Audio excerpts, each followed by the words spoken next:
चेन्नई शहर में राहुल अपनी बीवी मीता के साथ रहता था। मीता की माँ की तबीयत खराब होने के कारण राहुल अपनी बीवी मीता को उसके मायके छोड़ देता है। मीता अपने मायके कुछ 15 दिनों के लिए अपनी माँ की देखभाल करने जाती है। मीता अपने मायके में अपनी माँ की बहुत सेवा और देखभाल करने के बाद जब उसकी माँ की तबीयत ठीक हो जाती है तो अपने पति राहुल को फोन करती है। हेलो हेलो जी, कैसी हो तुम मीता? घर पर सब ठीक है ना? तुम्हारी माँ की तबीयत कैसी है? जी घर पर सब ठीक है और माँ की तबीयत भी बिल्कुल ठीक हो गई है। मैंने इसीलिए आपको फोन किया था। माँ अब बिल्कुल स्वस्थ है, तो अब मुझे लगता है कि मुझे अपने घर आ जाना चाहिए। मैं यहाँ बहुत दिन रुक गई हूँ। ऐसा करूँ, आप मुझे यहाँ लेने आ जाओ। ठीक है, मैं कल ही तुम्हें लेने आ जाऊंगा। तुम सब पैकिंग करके तैयार रखना। जी ठीक है, मैं आपका इंतजार करूंगी। राहुल अगले ही दिन मीता को उसके मायके से लेने चला जाता है। मीता और राहुल घर से बाहर अपने घर जाने के लिए निकल ही रहे होते हैं कि तभी मीता की माँ बोल पड़ती है। बेटा राहुल, ध्यान से जाना, रात भी काफी हो गई है और आज वैसे भी अमावस्या है। अमावस्या की रात को भूत प्रेत का साया बहुत ज्यादा होता है। तुम दोनों बिल्कुल ध्यान से जाना।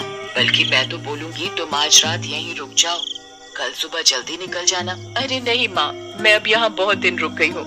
कोई नहीं, हम आज ही चले जाएंगे ध्यान से। देख लो बेटा, बस कुछ ही घंटों की बात है। रात बहुत ज्यादा हो गई है और तुम्हें जाना भी दूर है। बीच रास्ते में जंगल भी पड़ता है। वो सुनसान जगह बहुत डरावनी है। मैं तो तुम्हें यही बोलूंगी कि तुम आज रात यहीं रुक जाओ। नहीं माता जी, आप ज्यादा परेशान ना हो। हम दोनों सही सलामत घर पहुंचकर आपको फोन करके बता देंगे। राहुल और मीता की माँ की बात नहीं सुनते और घर की तरफ निकल पड़ते हैं। बीच रास्ते में जंगल में एकदम से राहुल की गाड़ी खराब हो जाती है। अरे ये क्या हो गया मेरी गाड़ी को? अभी ही इसे खराब होना था क्या? अंधेरा भी इतना हो गया है। तभी मीता अपनी घड़ी में समय देखती है। घड़ी में 12 बजे होते हैं। क्या हुआ है जी हमारी गाड़ी में? देखो ना कितनी रात हो गई है। यहाँ तो जंगल में दूर दूर तक कोई नजर नहीं आ रहा। हम किससे मदद की गुहार लगाएंगे? तुम ठीक कह रही हो मीता। मुझे फोन करके यहाँ अब किसी को बुलाना पड़ेगा, तभी हम यहाँ से निकल सकते हैं। राहुल अपनी जेब से अपना फोन निकालता है। वो फोन को देखता है और हैरान और परेशान हो जाता है। ओहो, अरे क्या यार, फोन में नेटवर्क भी नहीं आ रहे। अब हम यहाँ से कैसे निकलेंगे? राहुल मीता को बोलता है। अरे मीता, तुम अपने फोन में देखना एक बार, नेटवर्क आ रहे हैं क्या? क्या पता तुम्हारा फोन कॉल लग जाए। मीता भी अपने पर्स से अपना फोन निकालती है। जी मेरे फोन में भी नेटवर्क नहीं आ रहे। मीता अपने फोन में नेटवर्क देखने के लिए फोन निकालती है। तभी वो एक बहुत अजीब चीज अपने फोन में देखती है। मीता ये देख बहुत बुरी तरह से डर जाती है। मीता के फोन में वॉलपेपर खुद ब खुद बदल जाता है और एक डरावनी चुड़ैल का वॉलपेपर लग जाता है। अरे ये वॉलपेपर किसने लगाया? मैं तो कभी अपना फोन किसी को नहीं देती, ना ही मैं ऐसा वॉलपेपर लगाती हूँ। मुझे कुछ समझ नहीं आ रहा ये क्या हो रहा है। लगता है हमें माँ की बात मान लेनी चाहिए थी। हम दोनों कहाँ फंसकर खड़े हो गए हैं।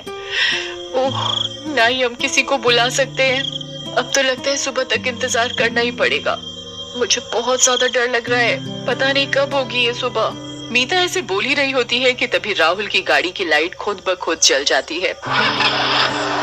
ये देखकर मीता और राहुल बहुत खुश हो जाते हैं। अच्छी देखो, हमारी गाड़ी खुद ब खुद चालू हो गई है। हमें यहाँ से जल्दी निकलना होगा कि इससे पहले गाड़ी फिर से खराब हो जाए। तुम बिल्कुल सही कह रही हो मीता। चलो हम जल्दी से यहाँ से निकल चलें। ये जंगल बहुत डरावना है।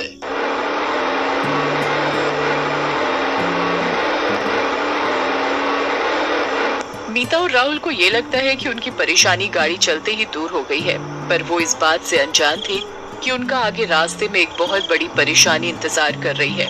कुछ ही दूरी पर चलते हुए रास्ते में मीता और राहुल को एक औरत एक छोटे से बच्चे को लेकर खड़ी दिखाई देती है। वो औरत बहुत जोर जोर से रो रही होती है। वो एक चुड़ैल होती है। अरे कोई बचाओ, मेरे बच्चे को देखो क्या हो गया है। इसको सांस नहीं आ रही है। चुड़ैल बहुत जोर जोर से रो रही होती है। चुड़ैल को रोता देखकर राहुल, अरे देखो मीता, यहाँ रास्ते में ये औरत फंस गई है। इसका बेटा बहुत बीमार है।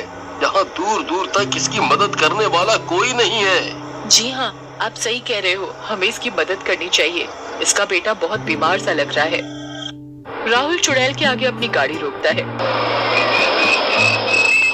कोई बचा लो, कोई बचा लो, मेरा बेटा बहुत बीमार है साहब, मुझे पास के किसी हॉस्पिटल में छोड़ दो, आपकी बहुत मेहरबानी होगी। ठीक है, तुम परेशान मत हो, मैं तुम्हें रास्ते में कोई नजदीकी हॉस्पिटल में छोड़ दूंगी। चुड़ैल मीता की गाड़ी में बैठ जाती है। बीच रास्ते में चुड़ैल का बच्चा जोर जोर से रोने लगता है।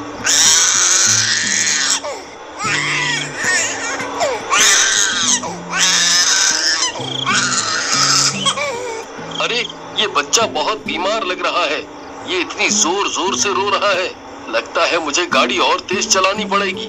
राहुल बच्चे का रोना देखकर गाड़ी तेज चलानी शुरू कर देता है। राहुल की गाड़ी तेज चलने के साथ ही बच्चा रोना बंद कर देता है। ये देखकर मीता बहुत हैरान होती है। जंगल के रास्ते में चुड़ैल मीता से बात करने लगती है।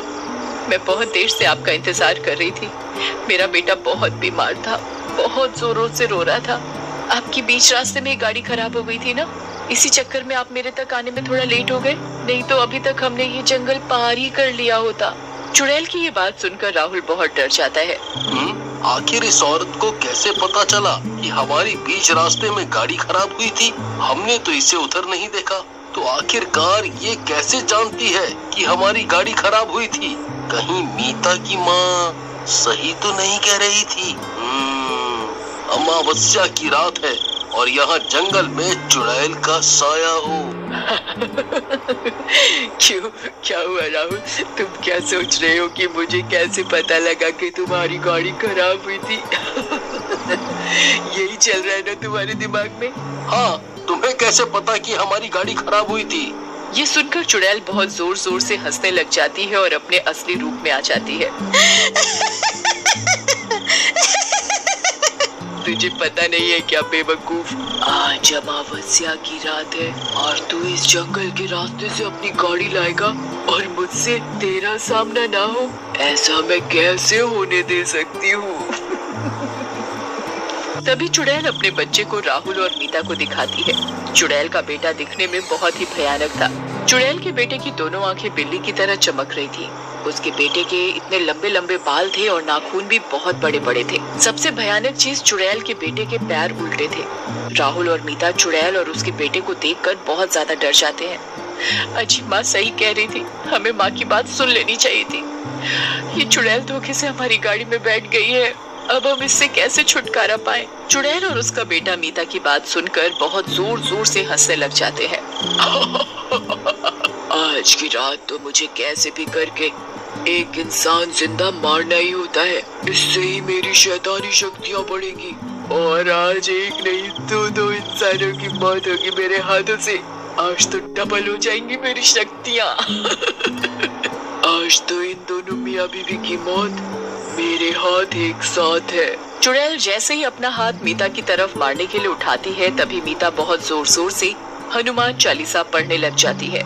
जय हनुमान ज्ञान गुण सागर, जय कपीस तिहु लोक उजागर, रामदूत अतुलित बल धामा, अंजनी पुत्र पवन सुत नामा। जय हनुमान ज्ञान गुण सागर, जय कपीस तिहु लोक उजागर, रामदूत अतुलित बल धामा, अंजनी पुत्र पवन सुत नामा।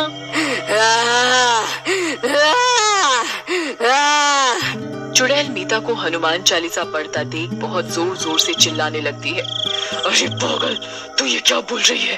तू क्या बोली जा रही है? बंद कर इसे। मीता उसकी एक नहीं सुनती और हनुमान चालीसा पढ़ती रहती है। महावीर विक्रम बजरंगी, कुमति निवार सुमति के संगी, कंचन बरन बिराज सुवेसा, कानन कुंडल कुंचित केसा। ए पागल औरत, चुप कर तू, क्या बोली जा रही है तू? पागल कहीं की तू मेरी शक्तियों का नाश कर रही है, तुझे शर्म नहीं आ रही? मीता, तुम हनुमान चालीसा पढ़ना मत छोड़ना, मैं गाड़ी चला रहा हूँ। मैं कोशिश करता हूँ जल्दी से जल्दी इस जंगल से निकलूं और इस चुड़ैल से भी हमारा पीछा छूटे। राहुल की गाड़ी फुल स्पीड में भागी जा रही थी और मीता भी बिना झिझक के एक सांस में हनुमान चालीसा पढ़ी जा रही थी। मीता के लगातार हनुमान चालीसा पढ़ने से चुड़ैल गाड़ी में से भाग जाती है।